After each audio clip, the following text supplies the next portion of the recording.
عليكم ورحمة الله وبركاته. ان شاء الله النهارده هنعمل كبده زي كبده الفلاح اللي بيشكروا فيها، وهنعملها ان شاء الله هتكون احسن منها باذن الله. كمان اول حاجه طبعا حطينا الحله وماده دهنيه ومعلقتين توم كده ونشوحهم تشويح بسيط كده. حله ما نسيبهمش يتحرقوا يا دوب، بس ايه يتبلوا بس حتى ما يتحرقوش عشان ما يمرروش الكبده. بسم الله اللهم صل على النبي.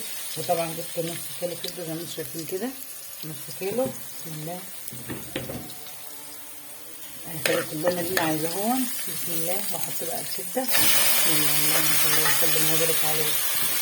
مش هقلبها بقى واسيبها عشان ما تنزلش ميتها، لما تاخد لون اقوم قلباها. وطبعا بقى نحط لها بهاراتها برده نحطها معاكم.